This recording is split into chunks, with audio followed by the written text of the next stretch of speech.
Добар ден во пладневните вести на Канал Плюс телевизија. Следи кратка најава за дел од настаните предвидени во овие вести.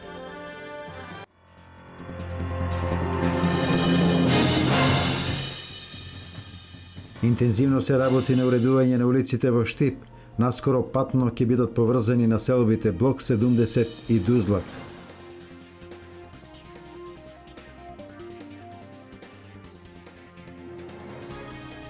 Од 25 до 29 август ќе се одржи меѓународна ликовна колонија Свети Пантелеймон на повеќе локации во општина Кочани.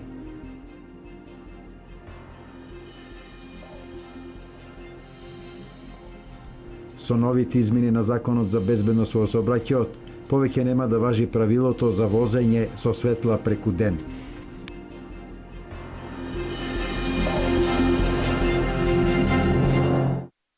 Пред другите настани на денот информација за времето во Штип. Во изминатото денонокие во Штип и околината наврнаа околу 20 литри душ на метар квадратен.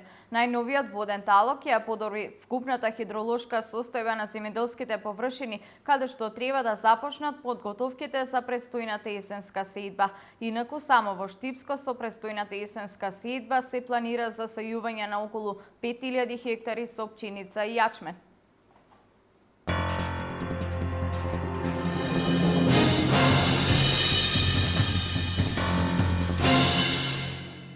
Во рамки на проектот за размена на ученици и доближување на начинот на образованието, деновиве делегација од Франција беше во посета на општина Берово и основните училишта со цел подготовки за аплицирање на проектот Еразмус или размена на искуства. Ученици од општина Берово и општина Ливаро, Франција, меѓусебно ќе си помагаат во образованието, разменувајќи се искуства во учењето. Во рамки на проектот за размена на ученици и доближување на начинот на образованието, делегација од општина Ливаро, Франција, деновиве беше во работна посета на општина Берово и основните училишта. Гости беа Николас Базен, советник на образованието и директор на Едукативниот центар за млади, и Патриција Хелен, председател на комисијата за соработка со општина Берово.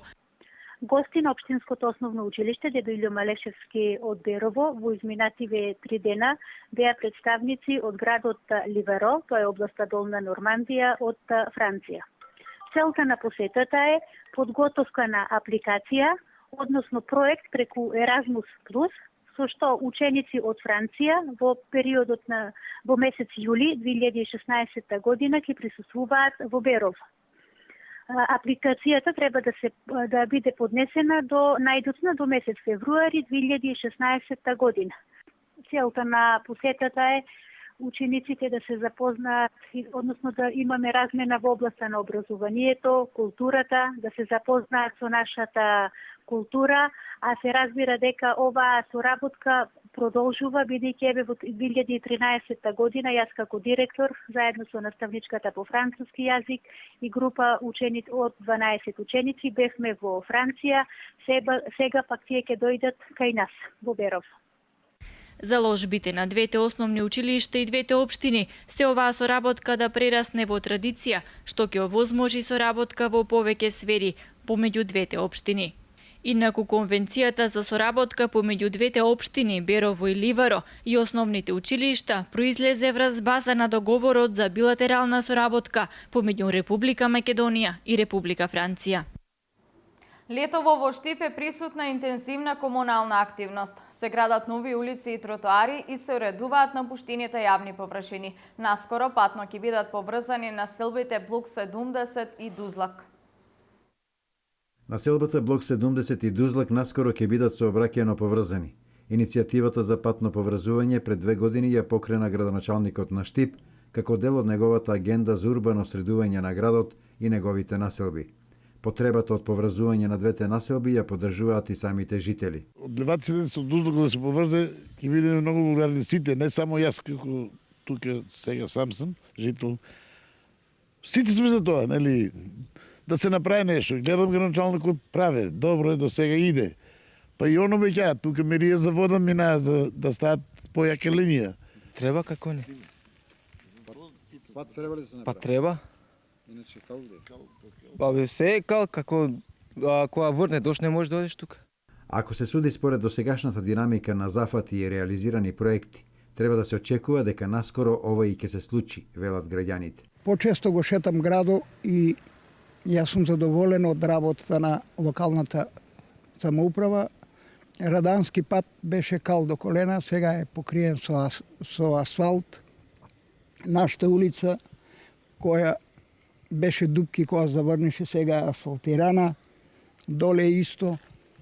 Патот до игралишчето е среден, убаво и сега слушам дека се најавува да се оваа улица што е под игралишчето на Белобрдо да се спое со Дузлако. Тоа е нешто ала слично на пешачката патека под Исаро. Тоа е нешто чудо ако се направи. А верувам, гледајќи ги амбициите и желбите на локалната и градоначалник Илчу ќе направат такво нешто. Комуникацијското поврзување на двете населби, меѓу другото, ќе овозможи растоварување на сообраќајните гужви во централниот дел на градот, а освен тоа ќе се зголеми и безбедноста на учесниците во сообраќајот, бидејќи ќе се вози по асфалтирани улици без скал и ударни дупки. Претходно слично поврзување беше реализирано меѓу населбите Дузлак и Баби. Се покажа како мощне корисно и рационално. На 62-та седница на Собранието на Република Македонија се донесоа повеќе измени во Законот за безбедност на сообраќајот, со новите одредби правилото за вклучени светла преку ден, односно со измените се предвидува светлата да се вклучуваат со почетокот на самракот и во текот на ноќта, а и преку ден кога е намалена видливоста при возење. Со новите измени е предвидено казна од 20 евра во случај возачот да нема ставено појас, казна од 45 евра, доколку при возење возачот разговара на мобилен телефон, 35 евра за невклучено светло во одредениот период и 35 евра доколку се вози дете без специјално детско седиште. Други измени кои се донесоа на седницата на Собранието се однесуваат на продавањето производи покрај јавните патишта.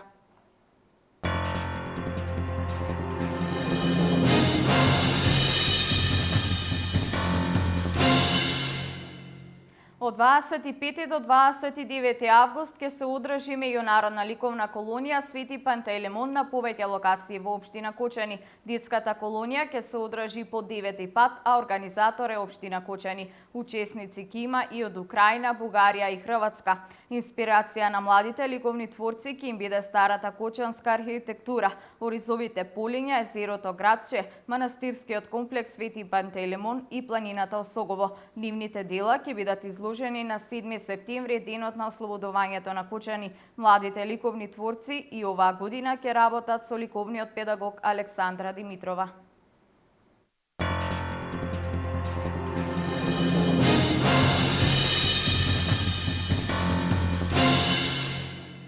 Во рамките на топол културен бранд, Дом на културата и општина Виница организираат джез концерт Поповски Мицанов квартат. Квартатот ќе настапи со авторски композиции на Сашо Поповски и Гоце Мицанов како модерни джез стандарди. Концертот ќе се одржи во понеделник на 24 август пред платото на Домот на културата Тошо Арсов во Виница.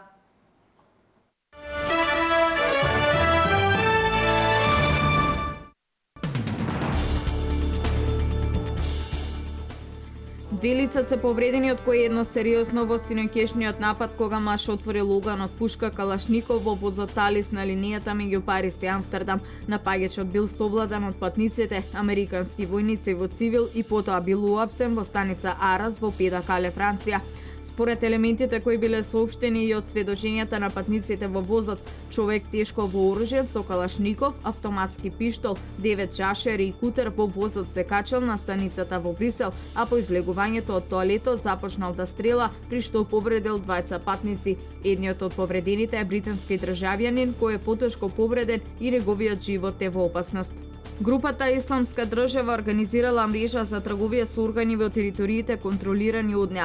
Джихадистите вадале органи од жени кои биле држени како секс робинки. Меѓу другото, со парите од нелегалната трговија заработувале пари за да ги финансираат терористичките действија. Оваа година во контролираните од Исламска држава области се откриени гробови со тела на жени на кои има траги од хируршки операции. Од труповите се извадени бубрези и други органи. Исламската држава успешно го спроведува планот за инфилтрирање на своји оперативци во европските држави кои во иднина треба да извршуваат терористички напади. Тоа го тврди поранешниот оперативец на сириската тајна служба која сега работи за потребите на воената команда на ИСИС. Тој на своите западни колеги им приенал шокантни информации додека повеќе од 4000 припадници на ИСИС се веќе стационирани во Европа, од Лисабон до Варшава, од Берлин до Рим и од Атина до Хелсинки.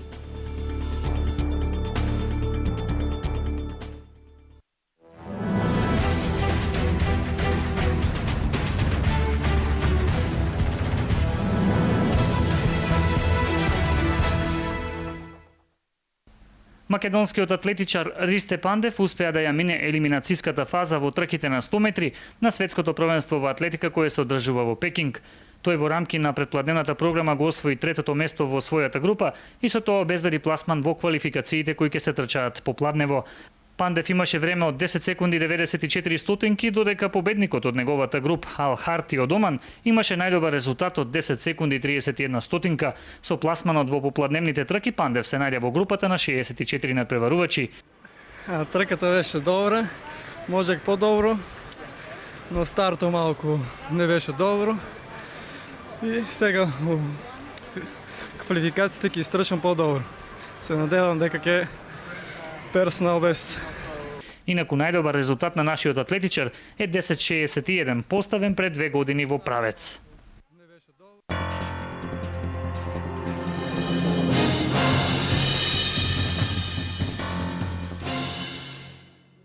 Почитувани гледачи, толку во овие вести, а со нови информации во дневникот во 16:30.